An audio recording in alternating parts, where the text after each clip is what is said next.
저희들에게 주신 하나님 말씀 함께 봅니다. 사도행전 2장 1절에서 4절의 말씀입니다. 제가 한 절 읽고 그 다음 절 여러분들 읽고 말씀 교독합니다. 사도행전 2장 1절. 오순절 날이 이미 이름에 저희가 다 같이 한 곳에 모였더니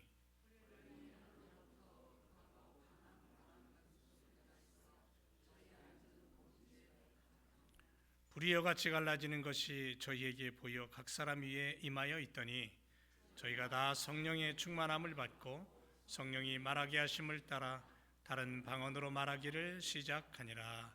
아멘. 할렐루야. 우리 한번 인사할까요? 반갑습니다. 네.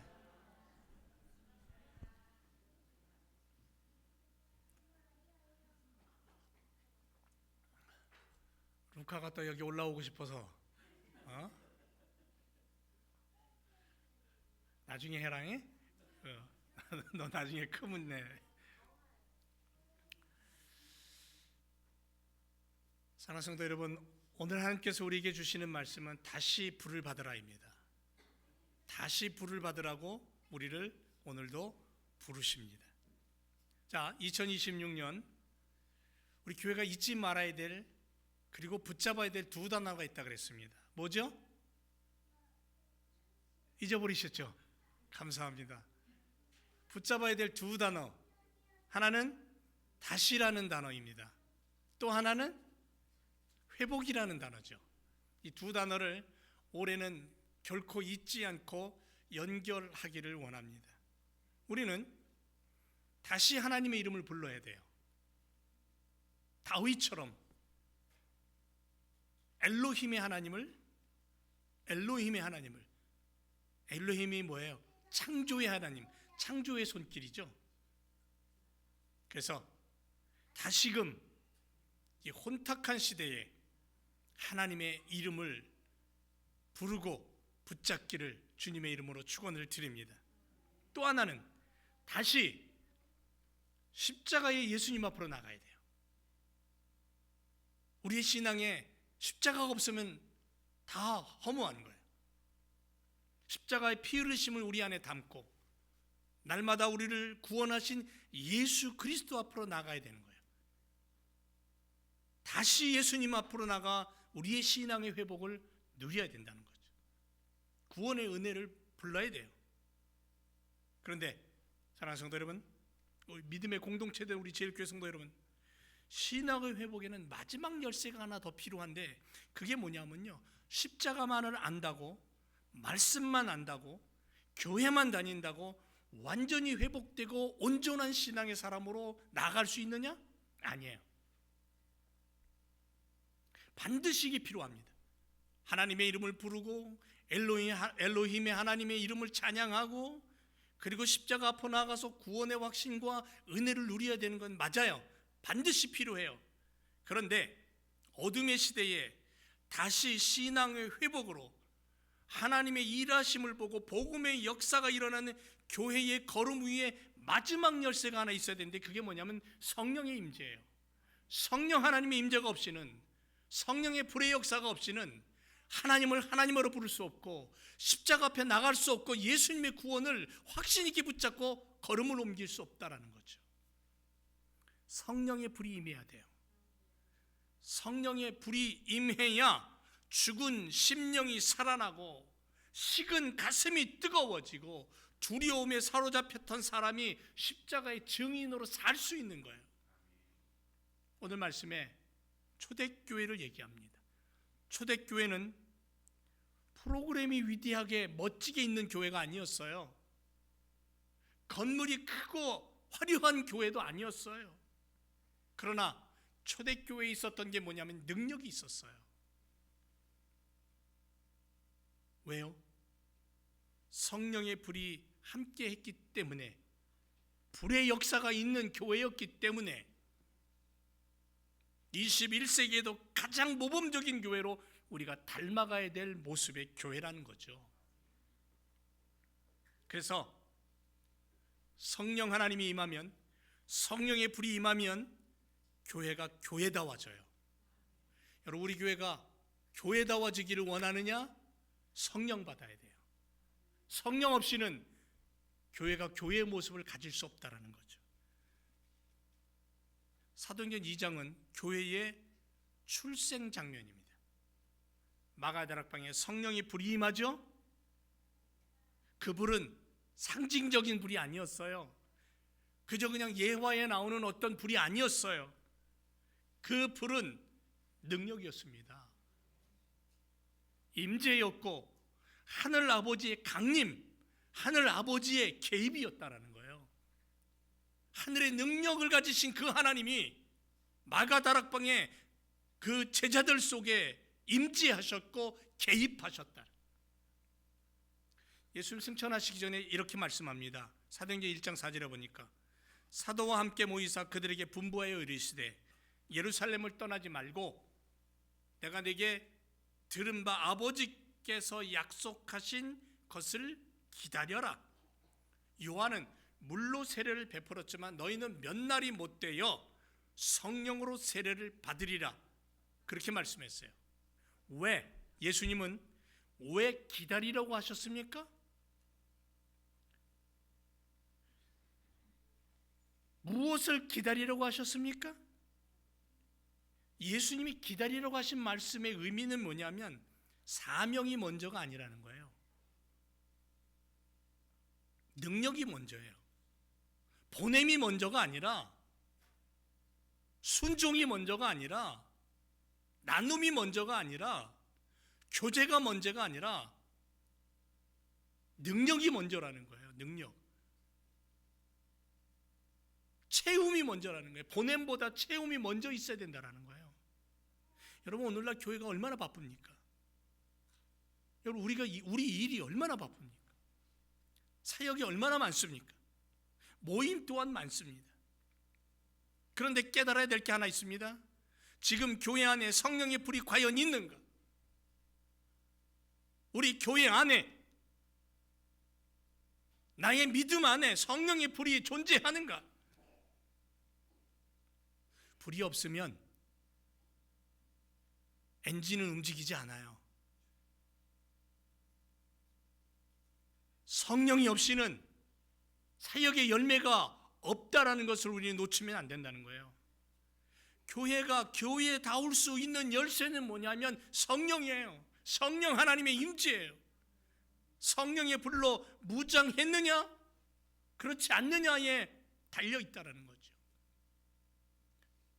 수천 명 수만 명이 모이는 교회가 하나님 기뻐하는 교회나? 아니라는 거예요. 성령의 불로 움직이는 교회냐 그렇지 않느냐에 판가름이 나는 거예요.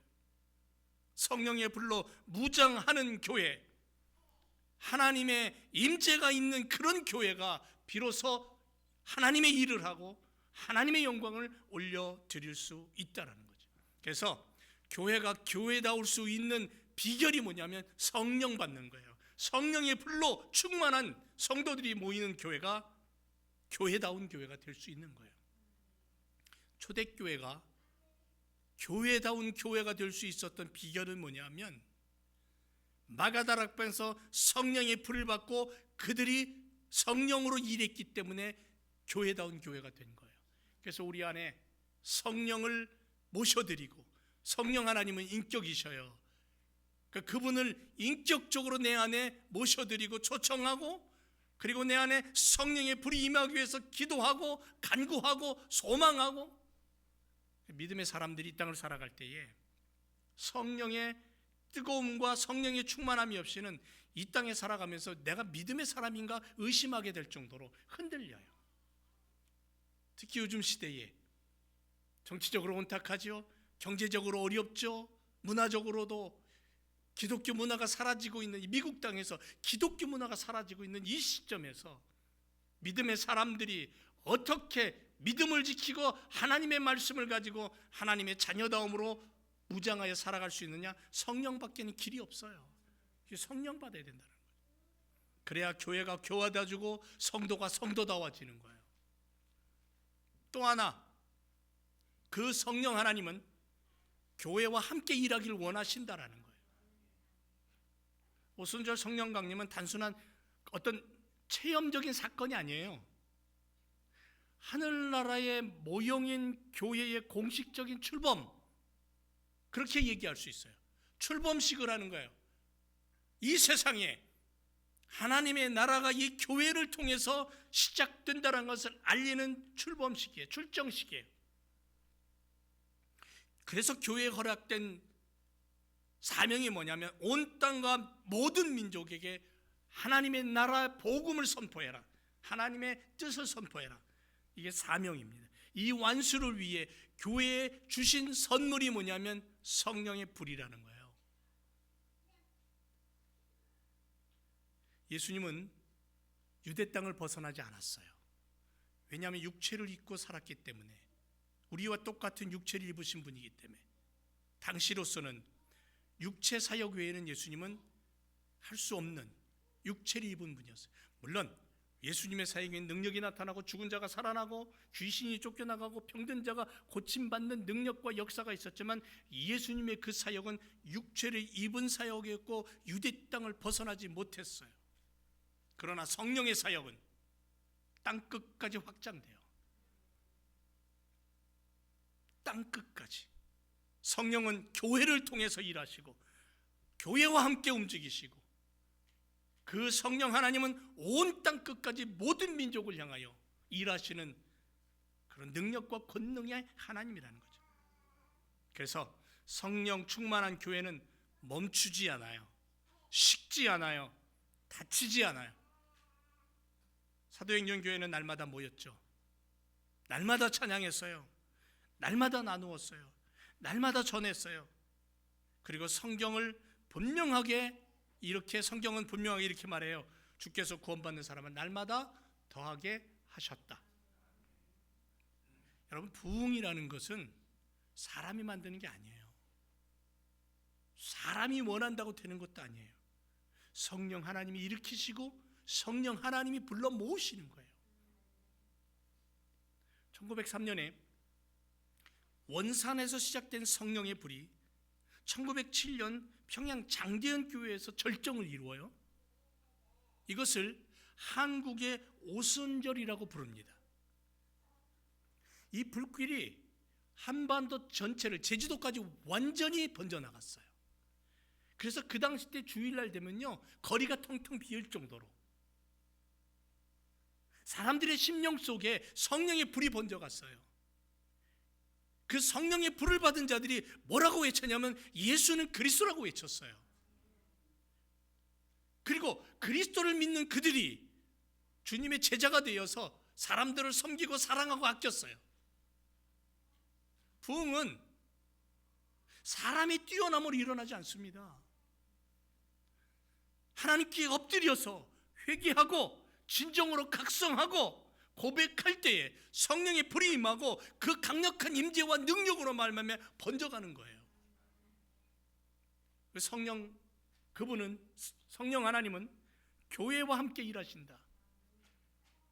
건물로서의 교회와 함께 일하시지만 보이지 않는 나의 심령 속에 있는 살아 움직이는 성도 한 사람 한 사람이 성전된 삶을 살아간다면 그들과 함께 일하시는 분이 성령 하나님이라는 거예요. 그리고 그 성령님은 죄인을 하나님께로 이끄시는 능력을 갖고 있어요. 성령이 임하면, 사도행전 1장 8절에 성령이 임하면 뭐라고 되어 있어요? 권능을 받는다. 권능이 뭡니까? 권능이 뭐예요? 핵폭탄이 터지듯이 어마어마한 힘과 파괴력을 갖고 있는 권능, 두나미스. 한마디로 얘기하면 겁쟁이가 증인되는 거예요. 권능은 겁쟁이가 증인되는 거예요. 숨던 사람이, 꼭꼭 숨어버리던 사람이, 사람 앞에서 입이 덜덜덜 떨리고 심장이 떨려서 입이 닫혀있는 사람이 당당하게 드러내고 당당하게 말하는 힘, 침묵하던 사람이 자신 있게 고백하는 힘. 베드로 보세요. 베드로 십자가 앞에서 도망갔어요. 베드로는 사람들 앞에서 예수님을 3번이나 모른다고 저주까지 하며 부인했어요.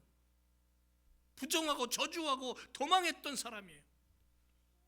얼마나 무서웠으면 다락방의 문을 잠그고는 꽁꽁 숨어 있었던 제자들과 베드로예요. 그런데 성령이 임하자 어떻게 됐습니까? 마가다락방에 성령의 불을 받자 어떻게 했습니까? 당장에 잠궈놨던 문을 박차고 나가 거리로 뛰쳐나갑니다. 그 입에 불이 붙었어요. 그래서 베드로의 설교 한 번에 3,000명이 회개하는 역사가 나타나요. 성령은 복음을 머리에서 가슴으로, 가슴에서 입으로, 입에서 세상으로 번져나가게 하는 불이에요. 그래서 오늘 이 시대에 믿음의 사람들에게 가장 필요한 건 뭐냐면 성령의 불이에요. 성령 받아야 돼요. 전도는 기술이 아니에요. 성령의 임재입니다. 그래서 성령이 임하면 죄인이 주께로 돌아오고 강팍한 심령이 녹아지고 무거웠던 입이 하나님 나라를 노래하는 입으로 바뀌는 거죠. 그 성령님은 성경에 보니까 보혜사라고 얘기하고 있어요. 보혜사로 일하시고 역사하시는 분. 요한복음 14장 16절에 내가 아버지께 구하겠으니 그가 또 다른 보혜사를 너희에게 주사 영원토록 너희와 함께 있게 하겠다. 예수님은 성령 그분을 보혜사라고 부르고 있습니다. 보혜사란 무슨 뜻이냐면 첫째로 성도의 위로자라는 뜻이에요. 위로자. 낙심할 때, 사역이 버거울 때, 눈물이 기도가 될 때 성령은 가까이 오셔요. 하나님의 위로는 환경보다 깊어요. 상황보다 넓어요. 하나님의 자녀들이 세상 속에서 그리스도를 위한 삶을 살아갈 때 힘들고 연약하여 공경에 빠지고 낙심하고 실망할 때 성령 하나님은 오셔서 위로하시고 다가오셔서 안아주셔요. 그리고 새 힘 주시는 거예요. 믿음의 길에 가장 큰 위로자로 일하시는 성령 하나님이 우리에겐 정말 필요한 거죠. 두 번째로 보혜사, 그분은 성도의 보호자예요. 보호자. 유혹 속에서도 혼란 속에서도 신앙의 길을 잃지 않도록 보호하셔요. 우리는 약하지만 붙드시는 그분의 손은 강력하다라는 거죠. 죄악에서 보호하시고 혼란에서 건지시고 기막힌 상황 속에서도 미로 속에서도 울타리를 쳐서 보호하시고 지키시고 앞서서 인도하시고 영적 혼란 속에서도 올바른 십자가의 길을 잃어버리지 않도록 인도하시고 도우시는 성령 하나님이에요. 그분이 보혜사예요. 세 번째로 그 보혜사는 대언자, 성도들의 대언자다. 핍박자 앞에서 담대하게 말합니다. 전도할 때 우리의 입을 여십니다.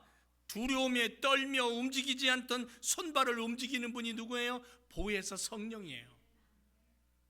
마가복음 13장 11절에 사람들이 너희를 끌어다가 넘겨줄 때에 무슨 말을 할까 미리 염려하지 말아라. 무엇이든지 그때에 너희에게 주시는 그 말을 해라.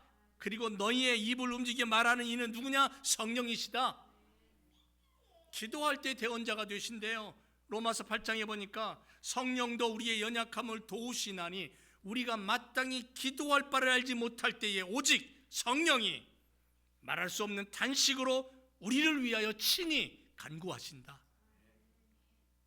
이렇게 성령께서는, 보혜사 되시는 성령께서는 믿음의 일꾼들의 위로자여 보호자여 대언자가 되셔서 하늘나라를 선포하는 일꾼으로 우리를 쓰시는 거예요. 얼마나 놀라웁니까? 그러니까 성령이 필요한 거예요. 성령 하나님은 우리에게 확신을 주셔요. 확신. 불의 성령 하나님은 성도들에게 세 가지 확신을 주셔요. 죄에 대해서 확신해요. 죄에 대해서의 확신이란 뭐냐면 예수 그리스도를 믿지 않는 것이 죄라는 것을 깨닫게 해요. 나가서 도둑질을 하는 것도 죄고 남을 속이는 것도 죄고 거짓을 하는 것도 죄일지 모르지만 성경은 가장 우선순위의 죄를 무엇에 꼽고 있냐면 예수 그리스도를 믿지 아니하고 하나님을 인정하지 않는 것이 죄예요. 그걸 깨닫게 하는 게 그걸. 그래서 예수 그리스도를 구주로 믿고 영접하게 하는 거죠. 의에 대해서 확신을 줘요. 의에 대해서. 오직 예수님만이 구원의 기름을 알고 십자가만 우리를 구원하시고, 그래서 하나님이 우리를 십자가의 보혈로 죄 씻음 받은 우리를 의롭다 인정해 주시는 의에 대한 확신이에요.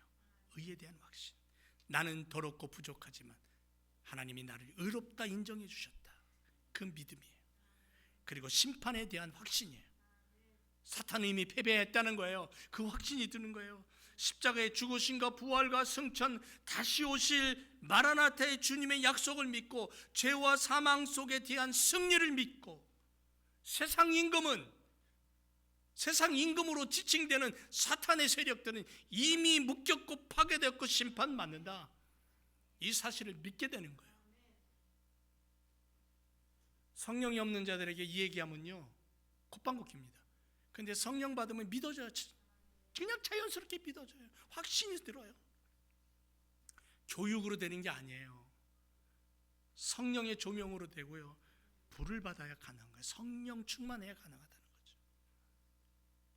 그래서 저는 몇 주 전에 성령의 불이 임하면 3가지의 기적을 경험하게 된다고 말씀드렸어요. 기억나셔요? 다시 한번 제가 새김질하도록 꺼내보려고 합니다. 성령의 불이 우리 심령에 떨어지면 우리의 삶의 구조 자체가 근본적으로 재편이 돼요. 그래서 성령의 불이 임하면 어떤 능력이 나타나냐면, 어떤 변화가 일어나면, 첫째는 담대함이 일어납니다. 담대함의 불이 나를 휘감아요. 그래서 두려움의 감옥에서 빠져나오게 돼요. 감옥 문을 박차고 나와요. 제자들 보세요. 십자가 앞에서 비겁했고 다락문을 걸어 잠갔고 겁쟁이였고, 그런데 사도행전 2장을 보면 불의 성령이 임하자 그들은 거리로 뛰쳐나왔고, 베드로는 예수 그리스도를 외치며 수많은 사람들이 주께로 돌아왔고, 너희가 십자가에 못 박은 이 예수가 바로 그리스도라고 당당하게 외치잖아요. 죽음 앞으로 달려 들어가잖아요.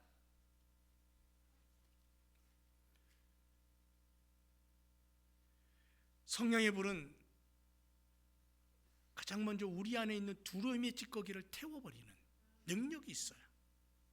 그래서 성령 충만은 말을 잘하는 것이 아니라 예수님이 분명해지는 거예요. 십자가가 확실해지는 거고요, 생명의 길이 보이는 거예요. 사랑하는 제일교회 성도 여러분, 성령 충만한 삶은 유창한 언변이 아니라 영적인 확신이에요. 확신을 갖고 사는 거예요. 그래서 히브리서 11장에는 뭐라고 얘기합니까? 이런 사람들을 향해서 세상이 감당치 못하는 사람들이라고 그렇게 선포하고 있습니다.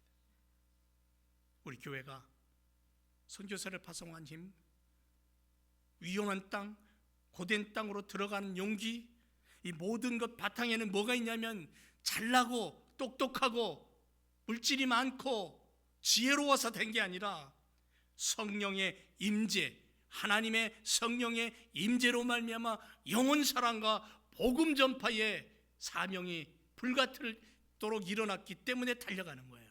죽음의 현장으로. 성령의 불이 임하면 담대함의 능력이 우리를 휘감을 줄로 믿습니다. 이 한 해에 우리 사랑하는 제일교회 성도들의 삶 속에 성령의 충만함으로 담대함을 가지고 믿음으로 전진하시기를 주님의 이름으로 축원을 드립니다. 또 하나, 성령의 불이 임하면요 기쁨의 불이 타오릅니다. 그러니까 종교의 형식적인 종교 생활에서 생명 있는 믿음 생활로 바뀌어버리는 거예요. 그래서 성령 받아야 돼요. 성령 받으면 가장 먼저 뭐가 나오냐면요, 어떤 기쁨이 나오냐면 구원에 대한 즐거움과 기쁨이 터져 나와요. 그래서 입가에 늘 찬양을 해요. 늘 기쁨의 찬양을 올려드리는 거죠. 우리 교회 성도들이 신앙생활에 있어서 가장 큰 기쁨이 뭘까요? 문제 해결이 아닙니다. 아이들이 학박사 갖고 좋은 직장 잡는 거 2번째, 3번째예요. 첫째가 되면 안 됩니다. 그럼 뭐가 첫 번째 돼야 돼요? 가장 우선순위는 나는 구원받은 하나님의 자녀다, 이 기쁨, 하늘 백성이라는 이 사실에 대한 기쁨과 감격으로 사는 것, 이것이 신앙생활의 심장이 되어야 되는 거예요. 그런데 성령의 불이 꺼지면 어떻게 돼요? 예배는 형식이 되고 말씀은 글자로만 읽혀지고 찬양은 그냥 노래예요. 똑같은 노래. 기도는 독백이에요. 중언부언이죠. 그래서 성령 받으라는 거예요. 성령 충만하라는 거예요. 그래야 형식적이던 예배가 살아나서 주님을 만나게 되고, 읽히지 않던 하나님의 말씀이 내 영혼의 생수가 되고, 메마르던 찬양이 눈물의 고백이 되지 않겠습니까? 그래서 성령 받으라는 거예요. 성령이 내 안에 들어오면 우리의 영혼의 스위치를 켜요. 어두운 마음에 빛의 스위치가 들어와요. 잃어버린 신앙의 배터리를 충전하는 불이 되는 거죠. 잃어버렸던 감격을 되찾아서 신앙의 회복의 불꽃이 타오르나요. 그래서 늘 건드려도 예수, 늘 건드려도 아멘. 초대교회 성도들이 얼마나 그 성령의 충만함으로 살았든지 어마어마한 핍박 속에서도 굴하지 않냐고 불 속으로 자꾸 뛰어들어가잖아요. 예수 믿는다면 그냥 사자굴 속에 집어넣고, 예수 믿는다면 십자가 화형을 청하는 그 죽음 앞으로 그냥 뛰어들어가잖아요. 왜? 하늘나라에 소망이 있고 하늘나라에 대한 믿음이 있기 때문에. 성령 충만하면 그렇게 된다는 거예요. 한국 땅에 처음 복음이 접받을 때에 한국 땅 밟자마자 목이 떨어져 나간 선교사들이 많았어요. 복음을 받아들인 우리 한국 조그만 땅덩어리 한국 땅에 우리 믿음의 조상들 보면요, 그 어마어마한 핍박 속에서도 예수 그리스도를 고백하며 죽음의 자리로 찾아 들어갔어요. 뛰어 들어갔어요. 성령의 불을 사모하는 이하나가 되시기를 주님의 이름으로 축원을 드립니다. 성령의 불은 우리를 기쁨으로 살도록 인도하셔요. 요즘 혹이나 내 마음에 불평, 불만, 짜증, 원망, 분노가 자꾸 일어납니까? 그러면 그거를 한쪽에다가 내려놓고, 내가 지금 성령에 충만한가? 내가 지금 성령으로 살아가고 있는가? 내가 성령 하나님과 함께하고 있는가를 먼저 점검하세요. 성령이 내 안에서 불타면 이 문제들이 자연스럽게 떠나가고 해결될 줄 믿습니다. 그리고 성령의 불은요, 어떤 기적을 우리에게 주시냐면 자원의 불을 주셔요. 의무의 종에서, 의무의 성도에서 사랑의 삶으로 변화가 일어나요. 해야 한다는 무거운 짐이 아니라 하고 싶다는 특권, 즐거움으로 바뀐다는 거죠. 억지가 기쁨으로, 의무가 특권으로, 부담이 감사로. 사도 바울은 뭐라고 고백하는 줄 아세요? 내게 능력 주시는 자 안에서 내가 모든 것을 할 수 있다. 내게 능력 주시는 자 안에서 내가 모든 것을 할 수 있다는 얘기는 뭐냐면, 사도 바울은 가장 낮은 자리에 처해 있어서 돌에 맞아 가만히 뚫뚫 말려서 죽은 자로 있었던 적도 있었어요. 그런가 하면 왕 같은 대접을 받았던 그러한 자리에도 올라가 봤어요. 어느 자리에 가든지 교만하지 않냐고 그 자리에서 예수 그리스도의 이름을 높이며 하나님의 이름으로 살았던 사람이 바울이에요. 그에게 그렇게 살 수 있었던 비결이 뭐냐면 성령의 충만함이에요. 성령과 함께 했기 때문에 그런 거예요. 그 능력이 있었기 때문에 그런 거예요. 억지로 하는 신앙생활, 종교생활이 아니라, 그렇게 하면 에너지만 소비돼요. 그러나 성령이 이끄는 대로 살아가고 순종하고 믿음 생활하면 기쁨과 축복이 나타나요. 기쁨의 에너지가 계속 생성되는 거죠. 사랑하는 제일교회 성도 여러분, 의무의 종에서 사랑의 자녀로 변화가 일어나는 이하나가 되기를 축복합니다. 하늘 백성다운 삶을 세상 앞에 보여주는 걸음으로 당당하게 나는 예수 그리스도의 사람이라고 외칠 수 있는 믿음의 걸음을 살아가기를 주님의 이름으로 축원을 드립니다. 그러기 위해서 필요한 건 성령이에요. 성령으로 충만해야 돼요. 성령 받고 성령의 불로 무장해서 나의 걸음이 불같은 걸음이 되기를 다시 한번 부탁을 드립니다. 그래서 21세기 오늘 이 시대에 2026년 다시 불을 받아야 돼요. 이렇게 기도해서 성령 하나님, 이 혼탁한 시대에 다시 내게 임하소서, 다시 내게 임하소서. 그 불이 내게 임하기를 원합니다. 하나님을 찾아야 돼요. 하나님을 다시 한번 만나야 되고요, 십자가 앞으로 나가야 돼요. 그리고 그 하나님, 그 예수님이 나의 삶의 중심에 나를 이끌어가기 위해서 성령으로 무장해야 돼요. 사랑하는 지역 교성들 여러분, 우리 교회가 성령의 불로 뜨거워지는 교회가 되기를 주님의 이름으로 축원을 드립니다. 기도하겠습니다.